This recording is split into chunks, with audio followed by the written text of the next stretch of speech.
If the pigeon outside could be quiet, I am recording. Thank you. Welcome back to Dead Good Book Reviews. I'm Judith and you're watching another episode of Overbooked here on the channel. This is the series where I talk about every single book on my shelves because my father said I have to. Today we're going to be talking about The Daughter of Dr. Moreau by Silvia Moreno-Garcia.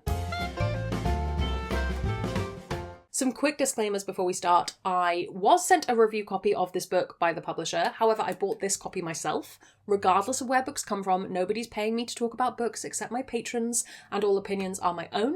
I will keep this as spoiler-free as humanly possible while still talking about the book as a whole. I would say I'm going to have to edge into spoiler territory in this one, so bear that in mind. If you do want to go in knowing absolutely nothing, pause the video, come back when you've read it and we'll talk then, and I will link the story graph for the book down below in case you want to check out any user-generated content warnings. This is a science fiction, gothic, historical thriller by known author Silvia Moreno-Garcia. I have a few videos up for her work on the channel. I think, possibly, I've read everything that she's ever written at this point. No, I'm lying to you. I haven't read Signal to Noise or Untamed Shore. Those are the two things that are in the list of things by her that I haven't read. But I think we can say I know her work fairly well. This came out in July of 2022, so it's available in paperback now if you would rather not have the hardback edition, but look at these forest green sprayed edges. Just look at them. They're wonderful. I'm going to choose to read to you from the blurb because I don't like what I put in my notes for the plot summary. I don't think it's very good. Carlotta Moreau, a young woman growing up in a distant and luxuriant estate safe from the conflict and strife of the Yucatan Peninsula. If I'm mispronouncing that, I apologise. The only daughter of either a genius or a madman. Montgomery Lawton, a melancholic overseer with a tragic past and a propensity for alcohol, an outcast who assists Dr. Moreau with his scientific experiments, which are financed by the Lizaldes, owners of magnificent haciendas and plentiful coffers. The hybrids, the fruits of the doctor's labour, designed to blindly obey their creator and remain in the shadows, a motley group of part human, part animal monstrosities. All of them are living in a perfectly balanced and static world, which is jolted by the abrupt arrival of Eduardo Lizalde, the charming and careless son of Dr. Moreau's patron, who will unwittingly begin a dangerous chain reaction. For Moreau keeps secrets, Carlotta has questions, and in the sweltering heat of the jungle, passions may ignite. As alluring as it is unsettling. Well, I don't know if I agree with you, but we're going to talk about it. One of the biggest selling points for this book, one of the biggest reasons I think it is worth reading, is its concept. It is hopefully clearly from the title a reimagining of The Island of Dr. Moreau, which is a classic science fiction, which I have not read. I looked up the plot, but I haven't sat down and read it. So disclaimer over all of this. In fact, I didn't do my disclaimers. We're going to have to edit this back in later. So know that you've time travelled a little bit in the editing of this video. Okay, the time travel is done and hopefully all you've noticed is that this has shifted in the background. So yes, my disclaimer that I've not read the original. However, this is a reimagining. I think it's very similar to Mexican Gothic, which is my favourite Silvia Moreno-Garcia by far. That idea of bringing this classic kind of Western Gothic horror into a Mexican world is very, very quintessential Silvia Moreno-Garcia. She does it in a lot of her works. Silver Nitrate is another great example. And the way that she will draw on history to make that connection not just make sense, but to make absolute sense. This could never be anything but this. This perfectly works in this world. I think in a lot of ways it draws back to her love of cinema, particularly Mexican cinema, and yeah, it just fits really well, even though on paper maybe this is a kind of outlandish kind of retelling, it actually isn't. It works perfectly well. And if you've liked the way that she does that in other books, there's a good chance you'll like that in this one as well. For the most part, these characters are, if not likable, then interesting. I think a lot of people struggle with our second point of view, Montgomery, because he is sort of a bit of a less interesting character than Carlotta, I would argue. And I think for me personally, his perspective didn't really add very much beyond the fact that he had access that Carlotta doesn't have. And I think, for me, Carlotta is the shining star of this piece. She is such a good character. I really like being in her perspective. I thought that her combination of naivety and gumption was enjoyable. I think possibly just skirted too much naivety for me, but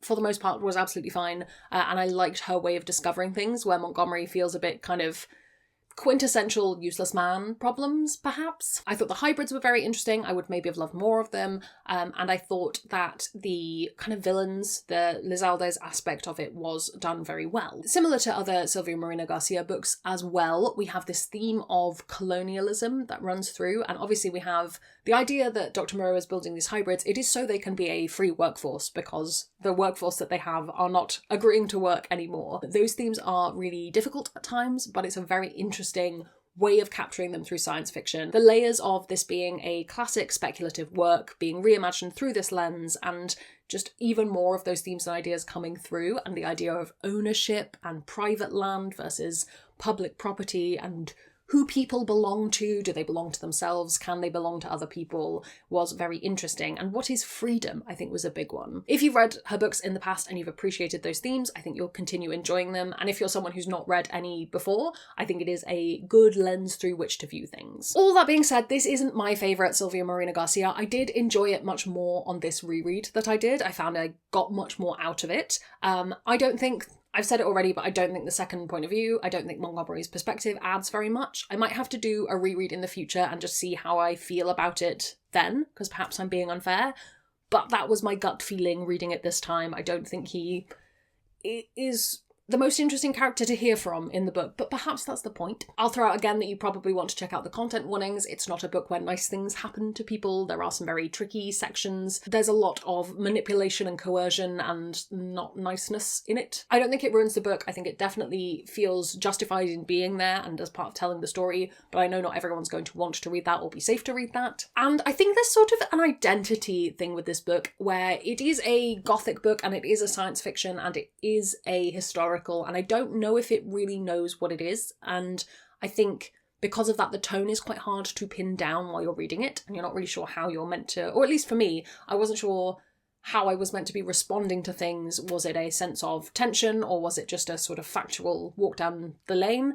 Possibly the main issue with this, and this is where I'm going to put in a spoiler skip, and you'll skip straight to the comparisons, because it is... I'm not going to talk about what the spoiler is, but I'm going to talk about the fact that there is one, and I don't want to ruin anyone's day. So spoiler skip will go in, thank you editing Judith. There is a twist in this, and it is pitched as a twist, and I guessed it the first time I read it. I didn't realise it was a twist because I had guessed it so easily, and I don't know if that was, again, intentional, and then the rest of the book is meant to be dramatic irony, or if it's just not a greatly handled bit of tension in the story and it's just a little bit too obvious. Rereading it this time, that was my biggest thing I wanted to find out, was how obvious is that setup? Did I just skim read something and assume something? I still felt like it was fairly easy to get a handle of, but I don't think that was deliberate because the reveal is so important to how the story works. So I don't know how I feel about that, and I think it does make me like the book less, that reveal just wasn't handled quite as well. And I think in a kind of thrillery science fiction horror kind of thing, that needs to be a little bit tighter, perhaps. And I think that's partly why it contributes to this not being my favourite. Okay, welcome back everyone who skipped the spoiler. My foot's fully asleep. Well, we'll deal with that when I stand up. If you want to read other Silvia Moreno-Garcia, if you haven't already read Mexican Gothic, I highly recommend it. It's such a good time. I really, really enjoy it. I rate it so highly. I've also very recently read What Moves the Dead by T. Kingfisher, which I really enjoyed. That's not related to either of these things, but it is tangentially related to Mexican Gothic, and I like to bring up books that I've read. Another reimagining of a classic horror, or a couple of them actually, less dealing with the racial themes that Silvia Moreno-Garcia gets into, and more to do with kind of feminism and that aspect. The Dark Descent of Elizabeth Frankenstein by Kirsten White is one of my favourite Frankenstein reimaginings that I've ever encountered, and also Dowry of Blood by S.T. Gibson is a fantastic look at the story of Dracula, in particular Dracula's wives. Other Silvia Moreno-Garcia that I have read and enjoyed, I loved Silver Nitrate. I thought it was a really cool setting and a nice, good, scary book. Overall, should you read Daughter of Dr. Moreau? I think if you were only going to ever read one Silvia Moreno-Garcia, my answer would be no, you should go and read Mexican Gothic instead. However, if you are a person who likes exploring kind of classic science fiction and genre fiction ideas and sort of putting a new lens on them, I think this is a good example of it. It is not my favourite book. I am glad that I have read it. And one day, when I get round to reading The Island of Dr. Moreau, maybe I'll feel completely differently, because I did have to put that disclaimer over all of this. Have you read this? Do you have plans to? Are there any other classic horror or science fiction reimaginings that you particularly enjoy. Let me know down in the comments below. While you're commenting, if you haven't already, please do subscribe. It makes me feel loved and appreciated. You can also come hang out on Discord where we have chill chats about books. I'd like to say an enormous thank you to all the ghosts who haunt me over on Patreon. They support the channel and in return get early access to videos, bonus content, live streams, and more. If you'd like to join their number, that's linked below as well. Thank you so much to you for watching. That's all from me, and I will see you in the next one. There's gonna be some bloopers now. What is all over me? Did I spill something?